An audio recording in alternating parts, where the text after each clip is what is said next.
you think it is. But I want to do my bit. You don't understand. You're just a girl. Rose's anger flared.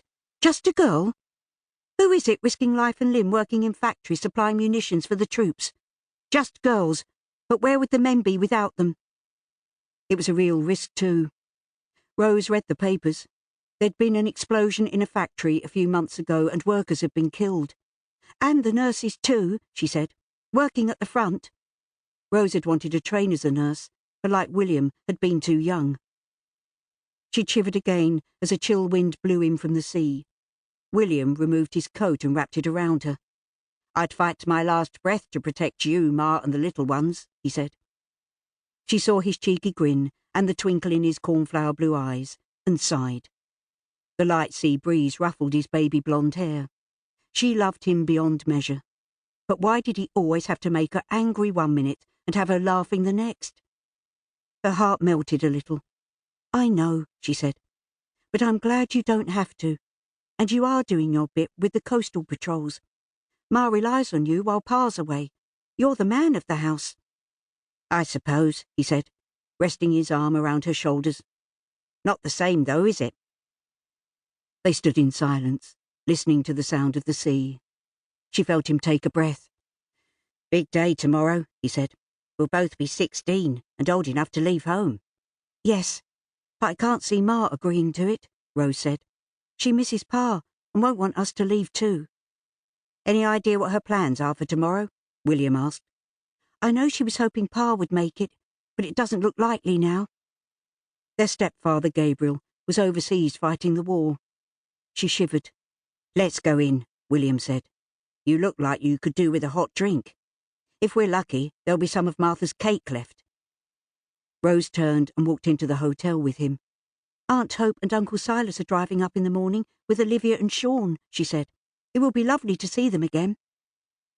Their mother's sister, Hope, lived in London and with petrol being on ration, had been unable to visit in the summer as usual. Rose looked forward to seeing their young cousins again too. William chuckled. You mean we have to listen to the story of the night we were born all over again? Rose giggled. The surprising appearance of twins on Christmas Day was related every year on their birthday. Wouldn't be a proper birthday otherwise, she said. When they arrived in the kitchen, Rose checked the big kettle for water and moved it onto the stove. William raided the larder and came out with the remains of a cake. Rose made tea and put the pot on the table with 2 cups and saucers, then fetched a jug of milk. Do you think Aunt Hope will put in a good word for us? William asked. After all, Peter's joined up. She'll understand that we want to do our bit too. Their cousin Peter, the orphan street boy Hope and Silas had adopted, was 18 and with the artillery in France. Rose had always been secretly in awe of him. He had the arrogant confidence of a street urchin, coupled with stubborn determination to resist any attempt to change him. Still, he always had time for them. Time to show them how things worked, time to answer their endless questions, and time to play with them on the beach, or do whatever they wanted to do. I'm not sure she'll help, Rose said. I don't know how she felt about Peter enlisting. I miss seeing him, and the good times we used to have, William said, putting the cake on the table.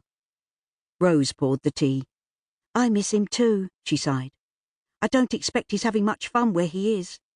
William shrugged. No, I suppose not. Who's not having much fun?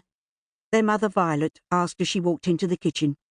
She plonked a heavy basket of crumpled sheets on the table.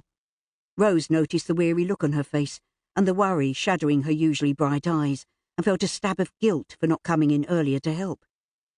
We were just talking about Peter, Rose said, saying what a shame it is he couldn't get leave to come home for Christmas. Violet nodded. Shame about a lot of things these days. She gave a heavy sigh. Rose knew she meant Pa not coming home. She felt her disappointment. She missed him too, more than she could say. She wished there was something she could do, but there wasn't. Violet glanced around and tucked a stray curl of copper-coloured hair behind her ear.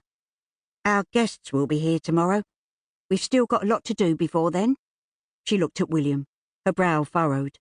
Aren't you supposed to be on patrol with the Coast Guard tonight? William, like many of his friends, spent his evenings watching the skies for possible air raid attacks.